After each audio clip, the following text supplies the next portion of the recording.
भिवू नकोस, मी तुझ्या पाठीशी आहे. मी कुठेही जात नाही. तुला जेव्हा माझी गरज वाटेल मला मनापासून हाक मार, मी येईन. स्वामी जगाची माऊली, स्वामी कृपेची सावली, ऐसी निरंतर माया भी कुठे न पाहिली.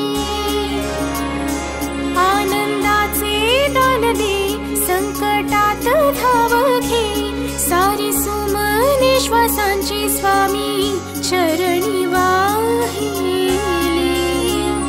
कारण हा सगुण साकार सदा हा केसी धावून येई, अपरंपार असा आधार भयाच्या पार मनादाने. प्रजा स्वामींची मिरवतो आम्ही, म्हणवतो आम्ही स्वामींचे भक्त. श्री स्वामी समर्थ. कुटुंब मी नांदेड जिल्हा देगलूर तालुका. नांदेडवरून बोलताय? हो, नांदेडवरून बोलते. नाव सांगायचंय का? नाव सांगू शकते ताई. शीतल नंदकिशोर बोडके नाव आहे माझं. आम्ही म्हणजे मला स्वामीचं तेवढं काही माहिती नव्हतं अगोदर. म्हणजे आम्ही अक्कलकोटला वगैरे जात होतो आईकडे असताना, पंढरपूर जिल्हा अक्कलकोटला जात होतो, पण तेवढं काही म्हणजे स्वामीचं काही माहिती नव्हतं. आमचे किरायेदार होते, त्यांनी मला एका दिवशी उद्यापनाला बोलवले होते जेवायला. मग तेव्हा त्यांनी मला पुस्तक दिली होती स्वामींची. तेव्हापासून मला आता म्हणजे स्वामीची सेवा करायची खूप इच्छा झाली होती. मग आम्ही रूमला होतो ड्युटीला दुसऱ्या गावला. मग तिथं मी सेवा सुरू केली. म्हणजे सगळं 11 गुरुवार करणं, गुरुचरित्राचं पारायण, पहाटे 3 माझा मुलगा लहान होता तरी मी 3 वाजता उठून सगळं आवरून घेऊन करत होते सगळी सेवा वगैरे. मग ते आमच्यामध्ये खूपच भांडणं होऊ लागले दोघांमध्ये. परत म्हणजे त्यांनी स्वामी सेवेला कधी नकार वगैरे देत नव्हते, त्यांनी पण सगळं आणून वगैरे देत होते. सेवेचं काय लागेल ते करायला लावत होते. केंद्रात पण जात होतो आम्ही तिथे. मग आमचे खूपच जास्त भांडणं होऊ लागले, जमन असं होऊ लागलं. मग एका दिवशी होळीच्या दिवशी त्यांनी खूप भांडणं केली माझ्यासोबत. अरे बाबा. म्हणजे मी सुरुवात तर नॉनव्हेज त्यांनी सोडावं म्हणून केली होती मी सेवा सुरू, आणि आमच्या दोघांमध्ये चांगलं व्हावं म्हणून. मग त्याने करू लागले. मग नंतर त्यांचं होळीला मला भांडणं झाले आमचे खूप मोठे नॉनव्हेज साठी. मग त्याच्यानंतर मी 2-4 दिवसांनी त्यांची जॉब गेली ताई. बापरे. म्हणजे काही त्यांचं चूक नसताना, कारण नसताना एका दुसऱ्या व्यक्तीकडून येऊन ते म्हणजे त्यांची जॉब गेली. आता 1.5-2 वर्ष झालं जॉबवर नव्हते. मग आम्ही तिथून इकडे आलो, आमच्या गावी आलो. मग त्याच जॉब आणि त्याच आणि त्याच पिरियड मध्ये मला सेकंड प्रेग्नन्सी राहिली होती. मला असे आमच्यामध्ये वाद व्हायल्यामुळं मला नको होतं ते आताच सेकंडचं. मग त्याच्यावरून पण खूप भांडणं झाले. मी 2-3 दिवस उपाशी वगैरे राहिले होते. मग नंतर आता गावीकडे आलो. आता नाही म्हटलं ते मग मला स्वामींचा खूप राग आला होता की माझ्या बाबतीत असं का घडत आहे म्हणून. मग मी ते सगळे फोटो वगैरे काढून बांधून ठेवले होते ताई. मग नंतर घरी आलो आम्ही गावाकडे. मग गावाकडे आल्यानंतर आता मला ते राहतच नव्हतं स्वामीची सेवा न करता, मला जमतच नव्हतं. मग मी घरी सेवा करू लागले. म्हणजे रोज आमची सासूबाई देवीचं करतात चंद्रपूरचा. मग त्यांच्या मी छोटी मूर्ती मला त्यांनी अॅनिव्हर्सरी गिफ्ट दिले होते माझ्या मिस्टरांनी. मग मी तेच ठेवून सेवा वगैरे करू लागले, चरित्र वाचणं रोज, जपमाळ करणं वगैरे. मग एका दिवशी सासू भांडली की मला हे देवीचं नको आहे म्हणून. मग खूप भांडू लागले. मग मी ते माझ्या आईच्या घरी आणून ठेवली ती मूर्ती, कारण तिथं दुसरीकडे ठेवायला, बेडरूम मध्ये ठेवायला मला नको वाटू लागलं. दुसरीकडे ठेवायला जमत नव्हतं, त्यामुळे मग मी आईकडे आणून ठेवले स्वामींची मूर्ती. मग नंतर मी एकदा दादाकडून सेवा घेतले होते, नोकरी गेली म्हणून. त्यांनी सांगितली होती गणपतीची सेवा आणि मारुतीची सेवा सांगितली होती, मी ती केली. ऑर्डरच भेटत नव्हती ताई त्यांना जॉबची. घेतली सेवा मग? हो, महिला सेवेकरी ग्रुप मध्ये मी घेतले होते सेवा फोन करून. त्यांनी दिली मी सेवा, गुरुत्वास्तरण स्तोत्राची सेवा आणि गणपतीची सेवा. मी करायला लागले. त्यांना ऑर्डरच भेटत नव्हती ताई, कारण एवढे प्रयत्न. आणि त्यांनी खूप मोठे ओळखी, सत्यपाल महाराजांची ओळखी सगळे देऊन सुद्धा, पैसे भरून सुद्धा त्यांनी ऑर्डरच देत नव्हते. 1.5 वर्ष मुंबईला, इथून मुंबईला अपडाऊनच करायला लागत होतं सारखं सारखं. बापरे. मग ती सेवा सुरू केल्या 4-5 दिवसामध्ये त्यांना ऑर्डर भेटली ताई. हा म्हणजे प्रत्येक वेळी काही ना काही त्यांनी त्यांच्याकडून रिस्पॉन्स चांगला येऊ लागला. मग नंतर ती ऑर्डर लगेच भेटली. मग ती ऑर्डर भेटल्यानंतर मग इथं जॉईनिंग करायला ऑर्डर भेटल्यानंतरही जॉईन करून घेत नव्हते. त्या ऑर्डर भेटल्यानंतर 2 महिने लागले जॉईन करून घ्यायला. तरी मी सेवा चालूच ठेवली. मग 2 महिन्यानंतर जॉईनिंग भेटली. मग त्याच्यानंतर माझ्या प्रेग्नन्सीचं राहिले ताई. मग ते मी काय एका दिवशी मी 8वा महिना संपला होता माझा, 9वा लागला होता आणि मी प्रवास केले देगलूर ते नांदेड दिवसभर गाडीमध्ये. मग मला सकाळी तिथे गेल्यापासून पाणी जायला सुरू झालं ताई मला अख्खा दिवस. पण माझ्या काही लक्षात आलं नाही, म्हणजे जात असेल असं वाटू लागलं. म्हणजे एक्झाम होती तलाठीची, मी द्यायला गेले होते. मग दिवसभर खूप पाणी आंघोळ झाल्यासारखं. मग तरी मी देगलूरला आले संध्याकाळी 7 वाजता. मग घरी आंघोळ वगैरे केली, आराम करू लागले. सहज सांगले घरी की मी असं होत आहे. मग माझे पप्पा लगेच मग हॉस्पिटलच्या डॉक्टरला फोन केले. मग त्यांनी म्हणले ताबडतोब ऍडमिट करा म्हटले. मग मी ऍडमिट झाले ताई. मग त्याच्यानंतर 2-4 दिवस मी त्यांना नाहीच म्हणले की मला आता हे करायचंच नाही, म्हणलं सिजर करायचंच नाही मला सिजर नकोच आहे, मला आता डिलिव्हरी नकोच आहे माझी. मग मी ऍडमिट झाले. त्यांनी 4 दिवस कसं तरी मी त्यांना थांबून घेतलं ताई डॉक्टरांना. मग थांबून घेतल्यानंतर मग शेवटच्या दिवशी, आता गुरुवारच होता तो दिवस. मग गुरुवारच्या दिवशी मला आता डिलिव्हरी करायचं ठरवलं माझं. आता सिरियस आम्ही थांबू शकत नाही म्हणून. पाणी कमी झालं असेल ना? हा, पूर्ण पाणी कमी झालं होतं. मग त्यांनी अँटीबायोटिक वगैरे देऊन मला कसं तरी ठेवले 4 दिवस. मग नंतर डिलिव्हरीच्या वेळेस मग निघायला संध्याकाळी मी 4-5 वाजता काय तर हे केले. मग नंतर त्यांनी म्हणजे डोस वगैरे दिले, कळा येण्याचे वगैरे. आणि डोस वगैरे देऊन मग गेले त्यांनी सगळे. त्यांना वाटलं काय आता म्हणजे आता तरी डोस दिले ना, आता काय सुरू होणार नाही, डिलिव्हरीला वेळ लागेल म्हणले. मग सगळे माझे मिस्टर वगैरे सगळे निघून गेले होते बाहेर चहा वगैरे, कारण सगळे परेशान होते त्या दिवशी. मी 4 दिवस रडले ताई बघा त्या दिवशी. मला सिजर करायचं नाही, मला मॅडमने ऍडमिट करून घेतले. आणि 1 महिना अगोदर म्हणजे माझं बाळ काचात ठेवावं लागेल वगैरे, मला खूप भीती होती. हो ना, कारण मी आणि माझ्या घरचे सगळे परेशान होते, खूप परेशानीमध्ये ते. अक्षरशः आई मी खूप रडलो वगैरे हॉस्पिटलमध्ये राहून. पहिली डिलिव्हरी नॉर्मल होती ना? हा, पहिली नॉर्मलच होती. आणि मला सिजर नाहीच करायचं होतं. मी थांबले, खूप त्रास होतो, खूप रडू लागले. आणि पप्पा पण टॉर्चर करू लागले. आता म्हणजे मॅडमला त्यांनी बोलू लागले ना, त्यांनी ठेवत नाही तेवढ्या दिवस. हो ना, नाही ठेवत. डिलिव्हरी नाही करा, मग पाणी कमी झालं, पुन्हा रिस्क आले तर आम्हाला काही तुम्ही सांगू नका म्हणून लागले. ते खूप घाबरून देतात डॉक्टर. हा, खूप घाबरले होते. माझे पप्पा पण तब्येत ठीक नव्हती, त्यांना बीपी वगैरे वाढू लागला. घरी आई वगैरे टेन्शन मध्ये होते. हो ना. मग त्यांनी ते इंजेक्शन दिले आणि सगळे, माझ्याजवळ कोणीच नव्हतं. फक्त ते दाई जी असते त्या हॉस्पिटल मधली, ती एकटी वेगळं काहीतरी काम करू लागली त्या रूम मध्ये. आणि मीच होते फक्त. आणि बाकी सगळे जेंट्स लोक तर सगळे आताच तर इंजेक्शन दिले, आता काय होते. कंपाऊंडर वगैरे सगळं त्यांनी मला डोस दिले आणि सगळे जिकडे तिकडे निघून गेले, आताच काही नाही म्हणून. आणि माझी आई सुद्धा नव्हती, कारण आईला माझ्या बाहेर थांबायला लावले होते. माझी आई सासूबाई सगळे बाहेर होते, मी एकटीच होते मला.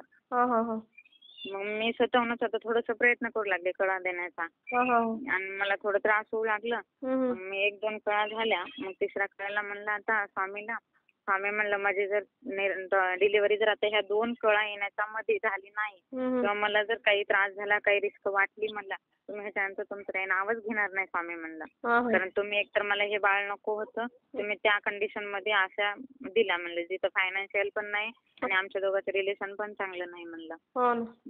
आता तुम्हाला काय करायचं तुम्ही करा, मी तर काय नाव घेणार नाही म्हणलं. मग ताई एक कळ आली त्याच्यानंतर मला की ती एकदमच बाहेर पडली. बापरे. माझी मुलगी एकदम मला कळालंही नाही कशी बाहेर पडली, किंवा कुणाला समजलं नाही, काहीच नाही. मग काही त्रास नव्हता, फक्त एक जसे कळ आली की ती पूर्ण अक्षरशः बाहेरच आली पूर्ण. बापरे. त्या ह्याच्यावरच आली. मग नंतर ते बाई मग तिला पकडलं. मग तिनं मान धरून अशी 10 मिनिटं थांबली त्या बाळाला धरून तिनं. ते डॉक्टर येईपर्यंत. हा, डॉक्टर नव्हती. मग ओरडू लागली तिनं बाहेर. मग म्हणजे सासूबाई धिंगाणा, मॅडम नव्हते त्या ठिकाणी, कंपाऊंडर नव्हता, कोणीच यायला तयार नव्हतं, कोणीच नव्हते तिथं. 10 मिनिटं आवाज दिली. मग डॉक्टर परेशान झाली, सगळेजण येऊ लागले. मग मॅडम चिडू लागल्या, त्या शिवाय देऊ लागल्या, तुम्ही कसं काय केलं. त्यांनी म्हणली मी काहीच केलं नाही म्हणलं, तिनं कळ आली, ते मुलगी आहे ती बाहेरच आली डायरेक्ट म्हणजे. आणि मग नॉर्मलच डिलिव्हरी झाली? हो नॉर्मलच डिलिव्हरी झाली. स्वामी इंजेक्शनचं एवढी मी अशी म्हंटले आणि त्या कळेला तिनं बाहेरच आली पूर्ण. कारण मी एवढी परेशान होते ना, तर माझ्यामध्ये एकतर ताकदही नव्हती, कॅपॅसिटी नव्हती बिलकुलही. हो ना. कारण एवढं टेन्शन मध्ये होते. जेवण वगैरे तिच्या जन्मात राहिल्यापासूनच टेन्शन मध्ये होते आम्ही सगळ्या. हो ना. त्याच्यामुळे आणि त्याच्या मध्यंतरी त्याच्या अगोदर डिलिव्हरीच्या अगोदर पण तिला खूप त्रास म्हणजे होऊ लागला मलाही. जेवण वगैरे व्यवस्थित नसल्यामुळं, स्ट्रेसमुळं. म्हटलं बाळ व्यवस्थित होतं ना मग झाल्यानंतर? हो बाळ व्यवस्थित म्हणजे थोडंसं 8व्या महिन्याची म्हणजे ती थोडंसं वीकच होती जराशी. पण तिला काहीच नव्हतं, काहीच प्रॉब्लेम नव्हता. पण तरी डॉक्टरने सांगितलं की म्हणजे हिने घाईतच तिला वगैरे साफ वगैरे केलं नाही किंवा तिला काहीच केलं नाही ना. घाईमध्ये ती एकदम आली बाहेर. सगळे परेशान झाले होते ना. हो हो. मग लगेच दुसऱ्या हॉस्पिटलमध्ये नेलं तिला. मग ते डॉक्टर सांगितले की तिला काचात ठेवायला लागेल. त्याने म्हणले 11 दिवस तरी ठेवावं लागेल म्हणले. तरी मी म्हणजे थोडे घाबरलेच होते. पण त्यांनी काही जास्त दिवस ठेवले नाही. काय नाही नॉर्मल आहे म्हणले. 4-5 दिवसच ठेवून घेतलेत फक्त. अरे वा. 5च दिवस ठेवून घेतले. 5व्या दिवशी मग ती आली पण ती गुरुवारच्याच दिवशी आली मग नंतर. आम्ही तिला आणलंच नाही. मग आली मग गुरुवारच्या दिवशी जन्मली ती ना. आणि तिचं नाव पण मी समर्थच ठेवले. पहिला मुलगा आहे का ताई? पहिला मुलगा आहे. किती छान केलं स्वामींनी. आम्हाला अपेक्षाच नव्हती. मुलाची अपेक्षा नव्हती सुरुवातीला, मुलीची अपेक्षा नव्हती. ते मागण्याच्या अगोदर स्वामींनी एक मुलगा. मी तर सेकंड नकोच म्हटले होते. मग शेवटी पण मुलगी झाली. आणि आमच्या घरी आमच्या मिस्टरांना बहीण नाही. त्यांनी खूप हे करत होते आम्हाला राखी पौर्णिमेला बांधायला. बहीण नाही वगैरे. मुलगी झाली पाहिजे म्हणून. हो ना. झाली ना. दिली ना स्वामींनी मग किती छान. स्वामींनी घरी व्यवस्थित ताई. आता ते आणखी थोडेसे प्रॉब्लेम झालेत. इथं आल्यानंतर माझे मिस्टर स्वतः स्वामी सेवेमध्ये इतके वेडे झाले होते, इतके भयानक की दिवस सुरू झाला नाही झाला. मी उठण्याच्या अगोदर त्यांनी केंद्रामध्ये राहत होते. संध्याकाळी 10 वाजेपर्यंत दिवसभर काही ना काही तिथं चालूच राहत होतं त्यांच्या केंद्रामध्ये.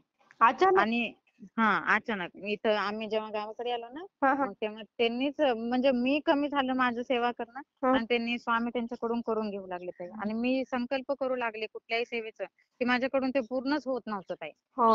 काहीतरी अडचणी. पण त्यांनी संकल्प न करता मनातही न आणता गुरुचरित्र झाले ताई त्यांचे 3 झाले गुरुचरित्र. परत स्वामी चरित्र सारामृत झाले. आणि केंद्रामध्ये रोज सकाळ संध्याकाळ जाणं येणं. आणि आम्ही एका दिवशी फक्त दोघं सहज गेलो होतो. तिथं आरतीसाठी रांगा लागतात. त्यांनी आम्हाला द्या आरती म्हणून. पण तिथं आम्हाला डायरेक्ट आम्ही गेल्यावर आमच्या दोघांनाच बोलवलं की तुम्ही आरती करा म्हणून. अरे वा. किती स्वामींची तुमच्यावरती खरंच. खूप आहे ताई. पण थोडं मिस्टर आता चुकतात आहेत. ते ऑर्डर भेटली आणि 2 महिने झालं त्यांना जॉईनिंग. आता ऑर्डर भेटली तरी ते पेमेंट वगैरे होत नाही. आणि आम्हाला खूप म्हणजे खूप कर्ज झाले ताई. कारण खूप सारखं अडचणीमुळं. पण आता त्यांनी थोडंसं ड्रिंक वगैरे करायला लागलेत. आणि वाईट लोकांच्या सोबत करू लागलेत ताई. त्याच्यामुळं आता खूप टेन्शन यायले. आता स्वामीच काय करतील ती कृपा करतील म्हणून बसलो ताई आम्ही. काय नाही करतील स्वामी सर्व. फक्त मग सेवा करा तुम्ही नाही का. तेच ताई. त्यांनी एवढे वेडे झाले होते ते स्वामी चरित्र. त्यांची आई त्यांना खूप बोलत होती स्वामी सेवेवरून. तरी त्यांनी नाही सोडली. मग शेवटी त्यांनी पण काही मनावर नाही घेतलं. जाऊ दे बा म्हणले. पण त्यांना आता थोडंसं वाईट संगत आणि कर्जाचं फोनवर फोन सगळेजण करायले त्यामुळं. आणि एकतर पेमेंट नाही. खूप दिवसापासून नोकरी नाही. आणि घरी कमवणारं पण कोणी नाही. माझ्या सासूबाईची पेन्शन आहे. त्याच्यावर सगळं सुरू आहे. हो ना. त्याच्यामुळे आता ते खूप डिप्रेशन मध्ये जाऊन वाईट संगतीत जाऊन ते ड्रिंक करायला लागलेत. करत नव्हते बिलकुल. आता ड्रिंक करायला लागलेत ताई. सेवा सोडून दिली का त्यांनी? आता ते सध्या काहीच करणार नाही. मी त्यांना खूप सांगत आहे. आता ते काय झालं काय माहिती नाही ताई. हो ना. त्यांनी ड्रिंक करायला. आणि माझं एक राहिले हो ताई. पण स्वामी कधी करून घेतात माहित नाही. मी 7व्या महिन्याची मुलीच्या वेळेस प्रेग्नेंट असताना अक्कलकोटला गेले होते ताई. आणि मी म्हटलं की म्हणजे तिचा जन्म झाल्यावर मी घेऊन येते म्हणून. आम्हाला जाणंच झालं नाही ताई. होईल. स्वामींना विनंती करत राहायची. स्वामी घेऊन जातील तुम्हाला. आणि आणखी एक छोटा अनुभव आहे ताई. माझे मिस्टर ह्याला गेले होते म्हणजे ड्युटीच्या गावाला इथून गेले होते गाडीवर. आणि तिथून येत्या वेळी त्यांना म्हणजे मला काही वेळापूर्वीच चांगले बोलले होते. पण नंतर त्यांना काय झालं काय माहिती नाही म्हणले. पण एकदम असं गाडीवरून येता त्यांना असं चक्कर आल्यासारखं झालं म्हणले. मग त्यांनी ते गाडीवरून पडले. इतका मोठा ऍक्सिडेंट झाला ताई त्यांचा. अक्षरशः गाडी खूप दूरपर्यंत निघून गेली. बापरे. आणि त्यांनी तिथं पूर्ण घसरत आले. त्यांचं कड वगैरे सगळं हे झालं. पूर्ण छातीला, हाताला वगैरे इतकं जबर मार बसलाय ताई, म्हणजे पूर्ण खरचटून गेले. पण त्यांच्या डोक्याला, मानेला त्या म्हणजे वरच्या भागाला कुठं थोडं सुद्धा काही लागलं नाही ताई. अरे वा. बिलकुल बिलकुल काही लागलं नाही. आणि ते घसरत गेले. आणि तसंच त्या परिस्थितीमध्ये सुद्धा त्यांनी तिथून अर्धापूर ते नांदेड असं प्रवास केले ते गाडीवर एकटेच. त्यांना धड बसता येत नव्हतं, चालता येत नव्हतं, किंवा गाडी असं हातात धरता येत नव्हतं. पूर्ण हात मोडून जायची कंडिशन होती ताई. किती पण खरचटून गेलं. आणि त्या पडलं तेव्हा सगळे जाऊन येऊन बघू लागले म्हणे ताई. आणि तिथंच एक माणूस त्याच्यामधून आलं म्हणे की श्री स्वामी समर्थ म्हणून बोलला म्हणे. आणि काही होत नाही, तुम्ही उठा जा, एवढंच म्हटला म्हणे ते माणूस. बापरे. आणि तो तिथून निघून गेला. मग त्याच्यानंतर त्यांनी मग स्वामीचं नाव घेऊन तिथून गाडी चालवून घरी आलेत ते. स्वामीच आले होते डायरेक्ट प्रत्यक्षात. खूप कृपा आहे रे, त्यांच्याकडून सेवा करून घेतली स्वामींनी स्वतःहून. काहीच त्यांनी म्हणत नसतं. आणि त्यांनी देव मानत नव्हते जास्त, काहीच नव्हतं ताई. त्यांचं फक्त खाणं पिणं असंच होतं सगळ्या गोष्टी. तरी त्यांनी म्हणजे स्वामी सेवेमध्ये लागले होते. आता काय झालं, काय चुकलं स्वामींनाच माहिती ताई. त्यांनी ड्रिंक करायले, त्यांनी जायचं नाही असं विचार करायले. पण मी आता माहेरी आले ताई, मी माहेरी आले की त्यांनी बाहेर पडायलेत ताई आणि ड्रिंक करायले. तुम्ही त्यांना सोडूच नका मग आता, कारण त्यांना तुमची खूप गरज आहे ना या परिस्थितीत. त्याने खूप हे कर, मी आता खूप दिवसापासून मी आताच आले ताई माहेरी.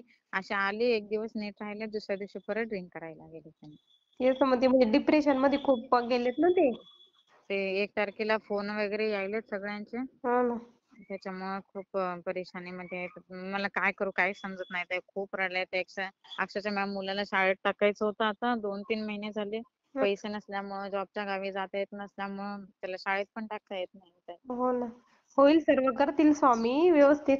गोरक्ष ते उद्धरम स्तोत्र वाचित जा ना. हो हो वाचत आहे ताई, वाचते ताई. संकल्पित सेवा करा ताई. बरं बरं ताई. हो, करते मी शेअर तुमचे सर्व अनुभव. आम्हाला काहीच अडचण नाही ताई, फक्त आम्ही कर्जामुळे एवढे परेशान. आणि तेही झालं नसतं ताई, आमचं लग्न झाल्या 1 महिन्यामध्येच कोरोना लागला. मग तिथून यवतमाळहून त्यांना बदली केली त्यांची. मग उमरखेडला आलोत आम्ही. आणि त्याच्यानंतर बाकी झाली ताई सगळ्या गोष्टींना वाढून. मुद्दल कमी, पण व्याजामुळे जास्त अडचणीत आलो ते आम्ही. हो ना. हो, काही नाही, होईल सर्व. स्वामींना विनंती करत राहा, स्वामी मार्ग दाखव. त्यांना खूप समजावत आहे ते, ऐकत नाही. मला आत्महत्या करावं वाटते. आता 4 दिवस झाले ताई त्यांनी घरी गेले नाहीत. एका रूम मध्ये, एक रूम घेऊन कोंडून घर तिथंच आहेत रूम मध्ये. फोनही रिसीव्ह करत नाहीत. फक्त काल माझं बोलणं झालंय तेवढं. मी म्हणलं घरी जा, काय होत नाही म्हणलं. नाही ताई, मग तुम्ही जायचं ना हो, असं नका सोडू त्यांना. हो ताई, त्यांनी असं वागायल्यामुळे मला त्रास व्हायलाय ताई. दुसरं काही नाही, म्हणून मी इथे राहिले. नाही तर मी आले नसते इकडं. नाही ना, मग त्यांना आता ते खूप डिप्रेशन मध्ये, त्यांना तुम्ही सोडून गेले, मग ते आणखी हेच होणार ना. हो ताई, जाते मी ताई. मी जाऊ का नको हेच माझ्या मनात आहे. तर स्वामी जसा मार्ग दाखवतील तसं मी हे करत आहे. एवढं ते आता स्वामी सेवा केली होती त्यांनी म्हणल्यावर, स्वामी त्यांच्या मनात आहे, म्हणजे स्वामी त्यांच्यातच आहे. आणि स्वामींची इच्छा आहे की तुम्ही जावं, म्हणजे त्यांना थोडा आधार भेटेल ना. मी स्वामींना तेच प्रार्थना करत आहे ताई. तुमच्या सेवेत एवढं वेळ करून घेतलं स्वामी, तुम्हीच करणार. मग त्यांना अशी वाईट बुद्धी का दिलात स्वामी, म्हणून हीच प्रार्थना करत आहे. नाही ते वाईट नाही झालेले, ते म्हणजे डिप्रेशन मुळे तसं करतायत ते. त्याच्यातून आणि मला अक्कलकोट जायचं, त्यांनी 1 तारखेलाच म्हटले की आपण अक्कलकोटला जायचं म्हणून निघाले ताई. पण त्या दिवशी संध्याकाळी मग ड्रिंक केले. आणि दुसऱ्या दिवशी पण केले. पण त्यांनी म्हणलं की अक्कलकोटलाच जायचं. पण मी त्यांनी ड्रिंक केल्यामुळे मी म्हणलं नाही जायचं मला. म्हणलं तुम्ही जोपर्यंत म्हणजे चांगलं वागत नाही तोपर्यंत मी येत नाही. आणि मग नंतर जाऊत म्हणलं मी. अक्कलकोटला जायला त्यांनी खूप फोर्स करू लागले मला 2 दिवस ते. जायचं ना ताई मग, म्हणजे ताई ते ड्रिंक केल्यामुळे सगळ्यांना, एक तर आमच्या घरी माळकरी माणसं आहोत ताई आम्ही. आम्हाला एकतर ह्याच्यातलं काहीच म्हणजे माहिती नाही, किंवा आम्हाला ते सहनच होत नाही. मग त्यांनी आम्हाला करताना त्यांनी सगळ्या गोष्टी व्यवस्थित बोलून करून सगळ्या गोष्टी केल्यात. आणि आता म्हणजे काही म्हटलं तरी काय नाही झालं. पप्पा पण प्रेस्टिज त्यांचं की नाही खूप हे आहे. माझे पप्पा खूप मोठे साहेब आहेत. आणि अख्खा जिल्हा वगैरे महाराष्ट्र ओळखतो पप्पांना माझ्या. त्याच्यामुळे ते तसं वागायल्यामुळे खूप त्रास व्हायला ताई सगळ्यांना. आणि आमचे पप्पा पण खूप टेन्शन मध्ये घ्यायलेत की माझ्या मुलीचं असं झालं म्हणून. त्यांना वाटायला की खोटं वागले सगळेजण. मला अगोदर वेगळं सांगले, आता वेगळं करायले, असं व्हायले ताई. समजून सांगितलं तर ऐकत नाही. होईल सर्व व्यवस्थित. तुम्ही जा पण म्हणजे जा, त्यांना अक्कलकोटला जायची इच्छा आहे तर स्वामी तिथं गेल्यावर काहीतरी चमत्कार करतील बुवा असं होईल. चालते ताई. मी एवढी नागपंचमी झाली की मग अक्कलकोटला जाईन ताई. हो ना. पण तिथून नांदेडला शिफ्ट व्हायचा विचार आहे आमचा मुलाच्या शाळेसाठी. हो ना. आता स्वामी जसा मार्ग दाखवतील. हो, तिथं अक्कलकोटला जाऊन काहीतरी स्वामी त्यांना बुद्धी देतील बुवा काहीतरी. हो ताई. हो ना. खूप वेळा जाणं झालंय त्यांचं सेवेमध्ये ताई.